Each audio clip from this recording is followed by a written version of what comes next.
பார்வதி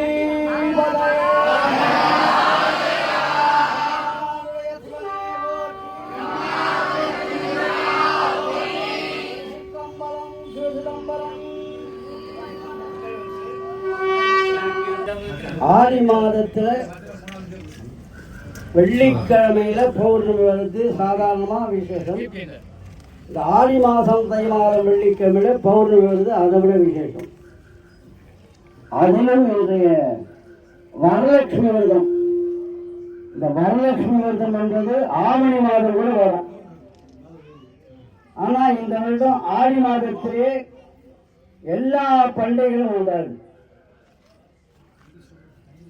கோகுலாஷ்டமி கூட ஆடி மாதம் கடைசி நாள் வரைக்கும் கோகுலாஷ்டமி கூட முடிவுறுது. ஆவணி மாதம் வர வேண்டிய வரலட்சுமி விரதம் கூட இன்றைய வரலட்சுமி விரதம் சிறப்பான முறை 3 நாட்கள் சிறந்த முறை. இன்றைக்கு வரலட்சுமி விரதம், ஆடி மாதம் வெள்ளிக்கிழமை, பௌர்ணமி, இந்த 3 விசேஷங்கள் கூடிய நன்னாள் இந்த நாள். இதுபோல எப்பவுமே வரும் சொல்ல முடியாது. அப்படி இந்த பௌர்ணமி தினத்திலிருந்து பௌர்ணமியிலே ஆடி பௌர்ணமி, தை மாதம் பௌர்ணமி, சித்ரா பௌர்ணமிலாம் சிறப்பு வாய்ந்தது. ஆடி மாதத்திலே ஆடி மாதம் செவ்வாய்க்கிழமை, ஞாயிற்றுக்கிழமை, வெள்ளிக்கிழமை, ஆடி கிருத்திகை, ஆடி பூரம், ஆடி அமாவாசை, ஆடி சுவாதி நட்சத்திரம் போன்ற மிகவும் சிறப்பான இந்த ஆடி மாதத்திலே எல்லா விதமான சிறப்புகளும் நடைபெறக்கூடிய மாதம் இந்த மாதம். சக்தி மாதம் என்று சொல்வார்கள். சக்தி வழிபாடு செய்கின்ற மாதம். எல்லா மாரியம்மன் கோவில் காவல் தெய்வமாக இருக்கக்கூடிய அம்பிகைக்கெல்லாம் 10 நாள் திருவிழா, 3 நாட்கள் திருவிழா எல்லாம் சிறப்பான முறையில் நடைபெறும். அதே போல இந்த மாதத்திலே ஆடி மாதத்தில் மிக சிறப்பு வாய்ந்தது. இப்பொழுது புதியதாக விமானங்கள் செய்து வந்திருக்குது. இந்த வருஷம் புதுசா விமானம் புதியதாக விமானம் புதுசா சிறப்பான முறையிலே எப்படி நாம் சாமி வீதி விழா புறப்படுமோ அதே போல புதியதாக விமானங்கள் செய்விக்கப்பட்டது. அது உபயமாக டி செல்வகுமார் அவர்கள் இந்த விமானத்தை உபயமாக செய்திருக்கிறார். அவருக்கு எல்லாம் நல்ல, அவருடைய குடும்பமும் அவருடைய எல்லாம் சுபிட்சமாக இருக்க வேண்டும், நல்லபடியாக இருக்க வேண்டும் என்று எல்லோரும் பிரார்த்தனை செய்திருக்க வேண்டும். ஹாஸ்பிட்டல் மருத்துவமனை வைத்திருக்கிறார். அவருக்கு நாம் எல்லோரும் இந்த மாதிரி ஒரு கைங்கரியத்தினை கலந்து கொள்வது மிகவும் சிறப்பானது. எவ்வளவோ பணம் இருக்கும், ஆனா இந்த மாதிரியான சுவாமிக்கெல்லாம் செய்யறதுக்கு ஒரு கொடுப்பவர்களும் அது கொடுத்திருந்தாதான் இருந்தாதான் அது யாருக்கு கொடுப்பதற்கோ அதான் இருக்கும். எல்லாருக்கும் பணம் இருக்கும், எல்லாருக்கும் இருந்தாலும் இந்த மாதிரி தெய்வ கைங்கரியத்தில் ஈடுபாடு செய்து இந்த மாதிரி தெய்வத்துக்காக ஒரு விசேஷமான விமானம் எவ்வளவு அழகா இருக்கு. எல்லாம் ஒரிஜினல் தேக்கு மரம், எல்லாம் சாதாரணமானது, எல்லாம் ஒரிஜினல் தேக்கு மரத்திலிருந்து வரவைத்து அது சிறப்பான முறையிலே சாமி புறப்பாடுக்கு விமானம் என்பதற்காக அந்த விமானம் சிறப்பான முறையிலே செய்து கொண்டிருக்கிறார்கள். வண்டிகள் நல்ல வேண்டும் பேர் மாதிரியே அப்படியே அந்த செய்திருக்கிறார்கள். அவர்கள் மிகவும் சிறப்பான முறையிலே அவர் எல்லோரும் இதுபோல கைகள் எல்லாம் செய்து கொண்டிருக்கிறார். எல்லாவற்றையும் அவர் சிறப்பாக இருக்க வேண்டும்.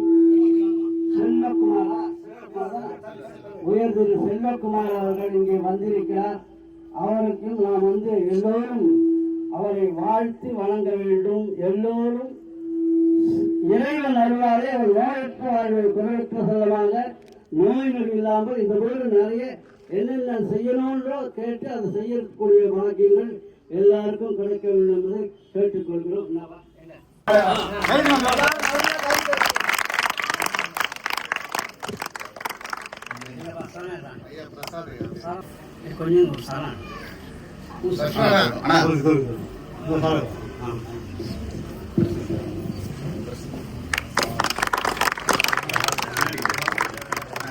இந்த கிரிவலத்துக்கு நமக்கெல்லாம் ஒரு பெரிய மகிழ்ச்சியாக மக்கள் அனைவருக்கும் உறுதியோடு கேட்டு இந்த வண்டி வாகனம்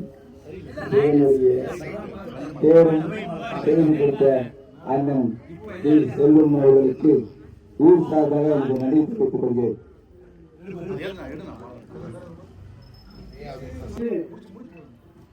பிரசாதங்கள் அனைவருக்கும் பக்தர்கள் அனைவருக்கும் வழங்கப்படும். அதனுடைய உபயமாக உயர்திரு ஹரிஹரன் அவர்கள் அன்றாடம் தினமும் சிவன் கோவிலுக்கு வந்திருப்பாரு. எல்லா கைகளையும் செய்வார். அவர் இந்த பிரசாதத்துக்காக உபயமாக ஏற்றுக்கொண்டு அவருக்கு மரியாதை செய்யப்படுகிறது. பிரசாதங்கள் முக்கியம். அன்னதானம் என்பது அந்த அன்னதானத்தில் பிரசாதத்தை மிகவும் சிறப்பான முறையிலே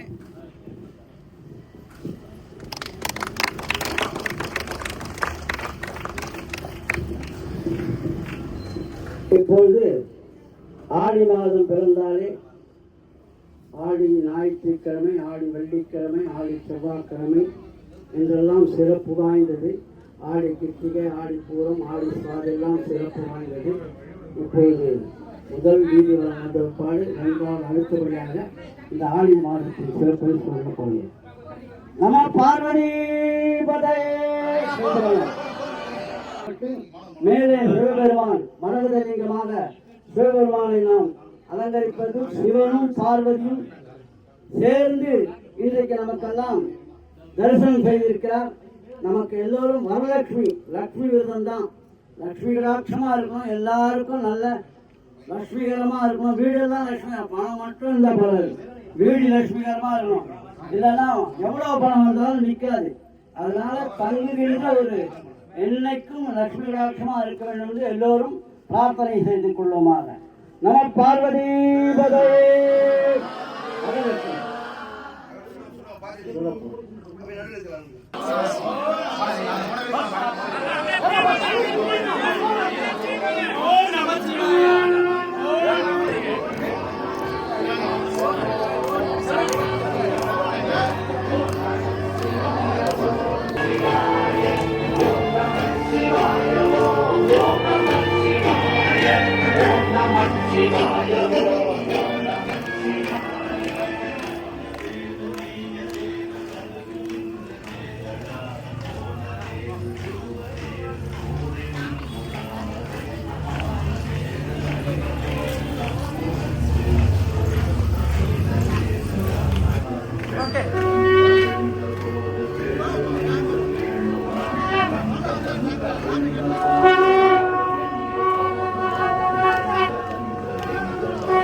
அம்பிகைக்கு துர்கைக்கும் அம்பிகைக்கும் நடைபெறும். ஆனால் நமது ஆலயத்திலே ஆடி மாதம் செவ்வாய்க்கிழமை தான் பல்லாயிரக்கணக்கான மக்கள் வந்து தரிசனிக்கிறார்கள். அது இன்று நேற்று இல்லை, பல 100 ஆண்டுகளாக பக்தர்கள் அவர்களுக்கெல்லாம் குலதெய்வமாக இருக்கக்கூடியது.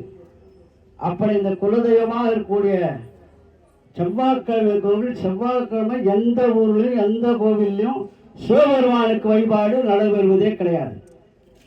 அது ஒரு பெரிய ஒரு மாற்றம். அதே போல இந்த ஊர்ல எல்லை காவல் தெய்வமாக எல்லையம்மன்,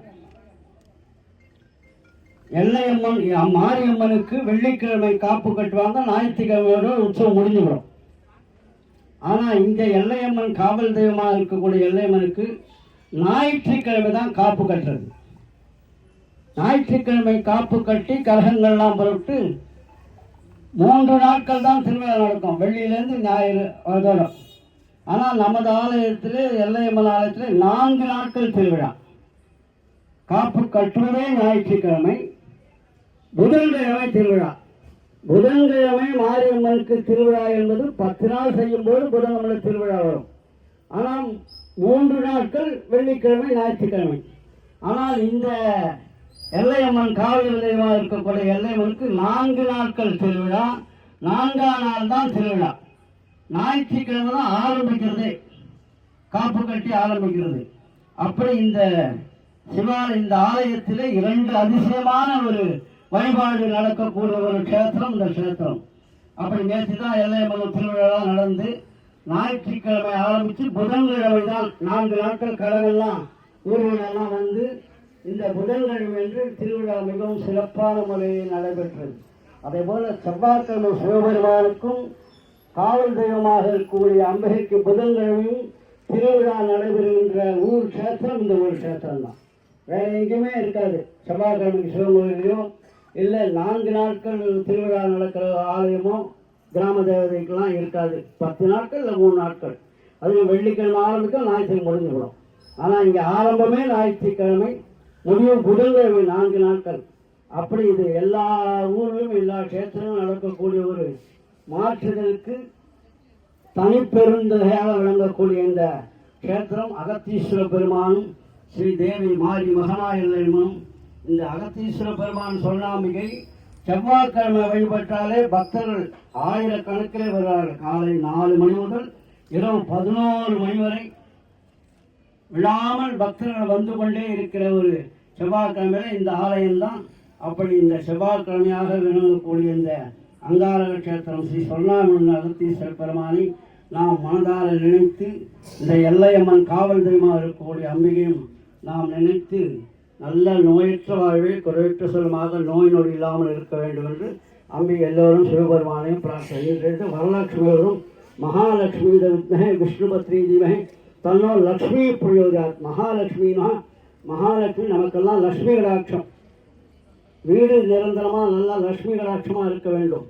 பணம் வந்துட்டா போகாது. பணம் இருந்தால் வீடு பார்த்தோம்னா ஒரு இதுவாக இருக்கும், அது பார்க்கறதுக்கே ஒரு இதுவாக இருக்கும். லக்ஷ்மி கடாட்சமாக இருக்காது. சின்ன வீடாக இருந்தாலும் லக்ஷ்மி கடாட்சமாக இருக்கணும். பெரிய வீடாக இருக்கும், பார்க்கறதுக்கு இன்பமாக இருக்கும், அப்படிலாம் இருக்கும். அதெல்லாம் வீடு அவங்கவுங்க அமையக்கூடிய ஒரு இதுதான். அதனால் லக்ஷ்மி கடாட்சமாக வீடு இருக்க வேண்டும். நிரந்தரமாக நமக்கு போதுமான அளவு லக்ஷ்மி இருக்க வேண்டும் என்று அம்பையை பிரார்த்தனை கொண்டு இந்த 2வது வளம் வளர்ப்பு ஆரம்பிக்கிறது. முதல் வளம்